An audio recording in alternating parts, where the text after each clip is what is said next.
Welcome to Tech London, a show featuring interviews with London's top creative entrepreneurs, startups, investors, design agencies, internet marketers and freelancers that make up the Tech London online community, which mostly lives on the Slack instant messaging platform. We rotate through both hosts and guests for these interviews, so you have the chance to hear from multiple perspectives on London's tech scene.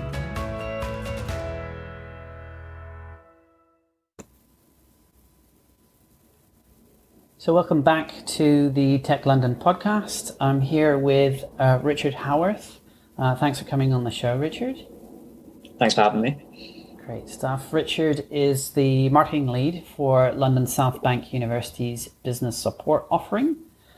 Richard, love for you to just tell us a bit more about what kinds of support LSBU offers and how startups and small businesses can make the most of what you guys provide. Thank you. We have currently a number of projects in a number of sectors, almost a comprehensive 360 kind of support if you're a small business.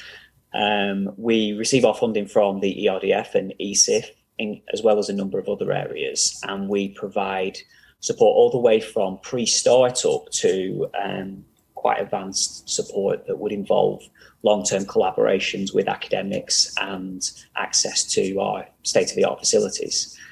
The main offering that we have is across a number of areas because of the funding received to deliver a specific goal. So that means that we have programs that are related to health tech specifically, immersive and creative tech, sustainable innovation. So the goal there is around reduction of emissions and other sustainable goals. And we have a food and drink program as well, that are the specific ones. And then we have a range of other more generic business support that is offered at different stages. So that's, as I said, getting you from your pre-startup all the way through to the hopefully producing new products to market. As I say, we do have quite a lot of these programs, so it's quite difficult to be quite concise with it. But as I try to say, that we do have something almost for everybody. At the early stages, it is coaching and just workshops and the advice that you need to get over those early steps. But then as we progress, it really is, it's not how long is a piece of string, but it's what we're capable of delivering within the parameters of the program. So these programs usually are running now till 2023, which is when our funding finishes, which means that what we're looking for is collaborations that can deliver your goals and ours. Obviously, we have our own targets.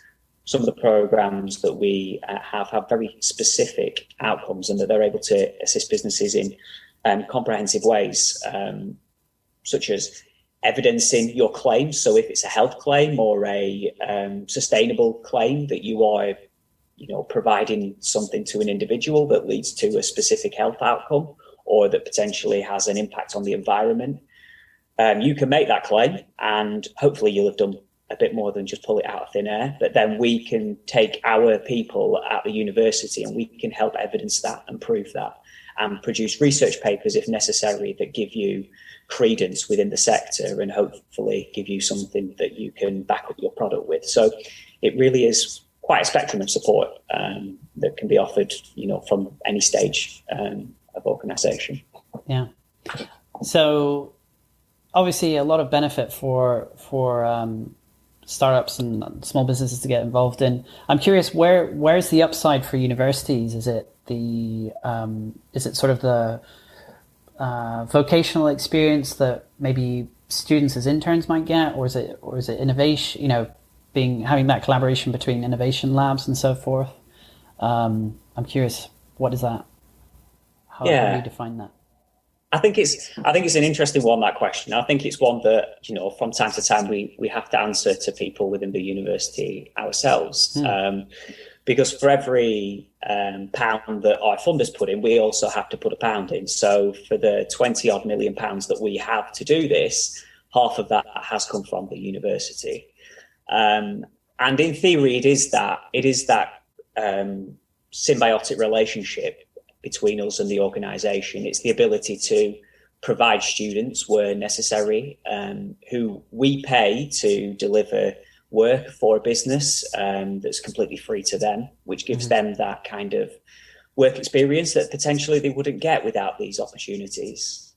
It enables our academics to stay, I'd say, more close to the cutting edge than potentially people might expect. I think sometimes there's a feeling with universities that academics potentially are not the fastest moving. I think there's this idea that within the academic sector, because it is so evidence focused and everything is peer reviewed, that things take time because they have to be done properly. And I think by working with industry, it allows us to show that that's not always the case, and we can react and we can stay at the forefront of these industries and in fact help those industries progress. So it helps us with our reputation, it can help us with our research, and yes, it does help hopefully with our student community, because they are the most important element of the university. But sometimes this relationship is more balanced than others. When we work with businesses, sometimes they take more than they give, and vice versa on occasion. But I think on the whole, what we're looking to do is help the businesses around us. The university tries to be vocational. It's slightly different to maybe some of our competitors because it's firmly rooted in its local community. So by doing this, we are helping, improve that area, which is something that potentially some of the other universities say, your Oxbridge or your Imperial, they don't have such a close relationship with the immediate area that we do. And I think this helps with that as well. Absolutely. I'm curious, do you have any examples or case studies or companies that come to mind that you've seen benefit a lot from this program so far? Absolutely.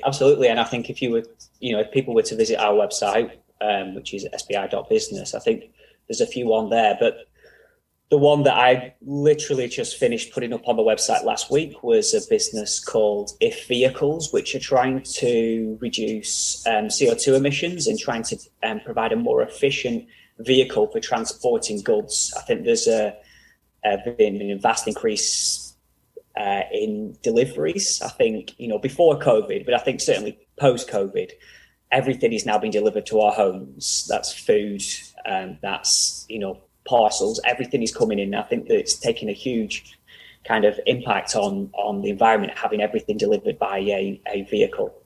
So I think this product is to help reduce that. It's to carry things around in short spaces that will hopefully reduce the impact of transportation on the environment. And our impact on that has been very direct. The academic involved in the research that we did has actually been named in the IP for the business and has actually been brought into that business because his assistance was so impactful. And because of what we've done, they've been able to receive over £750,000 worth of funding to help push this forward. He helped with both the virtual and the physical prototype to help investors realise that this was something that is a goer. It is something that, wasn't just an idea. He helped take it from that to something that, helped investors realise that this has potential. And as I said, because of that, it got over £750,000 worth of investment to take that forward. That's great. And just pivoting a little bit, I'm curious. Obviously, you're in the marketing. You're in a marketing role in the marketing capacity, LBSU. Our marketing channel in the Tech London Slack group is actually one of the most sort of active and what people find really helpful in the Slack group. I'm curious, in your journey as a marketer, what has been the most helpful resource that comes to mind when you think of a budding digital marketer? What advice would you give to your younger self? To my younger self would probably be to find a different career. No, I think that the problem we have these days, I think, as a marketer, is that there's so many channels available. I think I think when we look at where I was when I first started, which wasn't that long ago, which was only 7 years ago, but I think social media was burgeoning. Obviously, it wasn't new, but it wasn't where it is now, and I think it wasn't so diverse. And I think the traditional mediums were stronger and had a better positioning. So if you went with a bit of above the line spend with a newspaper, a radio, TV, I think you were guaranteed more than you are now. I think there's far more available, which means that you have to quickly understand what's appropriate for you. I think we have budget and we test things out and we do things that you're told to do. You A and B test and you go across sector and you get your ROI and you understand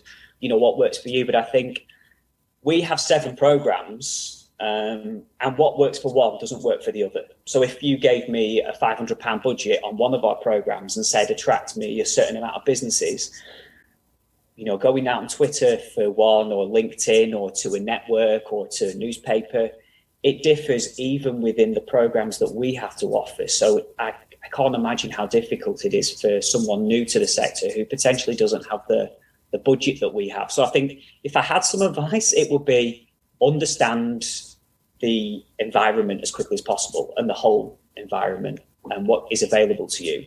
And then as soon as possible, get an understanding of your ROI across those. So test and prod very quickly, find out what works and focus on what works and drop what doesn't, basically, because there's too much to do everything. Even big organizations aren't everywhere. You've got to focus. So that would potentially be it. If that's helpful to somebody. Yeah, I like that. So I'm hearing, there's the importance of focus, not spreading yourself too thin, and also the importance of context, and that there's not like a one-fits-all strategy for a lot of this work. Would you say that's fair to say? I think, absolutely. And I think the one that's the most difficult, I think, is the focus. I think because, no matter who you are, you usually have somebody to answer to. And I think, when you're looking at, say, comms or spend, there'll always be somebody who said, oh, well, you went out on LinkedIn, why not Facebook? Or you went here, why not here? Because they expect you to be everywhere, because they consume everywhere, potentially. They see the larger organizations, the big companies that advertise to them, say, which aren't competitors to us, say Tesco or a Sainsbury's, somebody who you see everywhere, they say, well, they're everywhere, why aren't you? And I think that takes strength, and it takes the data to back that up. You have to, first of all, prove it to them and also stand by that, because it's very easy to have somebody push you in directions that you're not quite, you don't potentially have the position to say no to. That's a little bit of a weird one, maybe a weird answer, but I think that's the one that I've understood from my experience, is that you have to be able to prove it, of course, but also you need to have the strength to stand by those decisions, because you will spread yourself too thin, or you'll work long hours, or you won't take advantage where you should be taking advantage. Yeah. It reminds me of a framework by a chap called Clay Collins, who founded Lead Pages, and he talks about the idea of, he calls it the 5 1s. So I think it's like a one specific audience, one channel, one conversion tool. What was that? I think I'm forgetting one of the ones. And then basically give yourself 1 year. And once you've nailed, just that one value proposition, just that one specific channel, whatever's working for you best. Once you've done that and you've reached, $1 million, then you can move on, and start expanding that. But the early stage, like having that singular focus, is really helpful. Yeah, absolutely. I mean, I've never heard of that, but that sounds fantastic. Because it makes sense. It makes sense, because the thing you will do, if you don't do that, is you will fail on the other areas, and you won't know why. Simply because you didn't put enough time and effort in when you could have done. Yeah. And you'll have to be scratching around and repositioning and retrying, and it'll take forever. Yeah. Absolutely. So, Richard, thanks for your time today. I'd love for people to, for you to tell people where they can find out more about LBSU's support and where they can connect with you as well.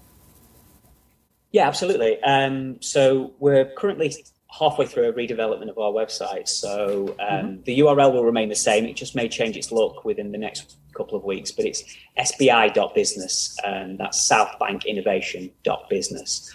And if you go there, you'll find that we have a range of programs that are aligned to sector. And from there, everything we offer is free. So that's workshops, consultancy, expertise, long-term collaborations, whatever it is, there's no cost to the user. That's covered by us and our funders. So yeah, feel free to go on there, have a little look, and there's a contact form if you're finding it difficult to understand where you may fit in the matrix of business support that we have to offer. Fantastic. I also just realized I spelt the acronym wrong. It's LSBU, not LBSU. It is, yes. It's London South Bank University. That's the one. Right. Thank you so much, Richard. No problem. Thank you very much. Cheers. Bye. You've been listening to the Tech London Show. If you're interested in joining the community or even making an appearance on this show, make sure you join our Slack group over at techlondon.io. Till next time.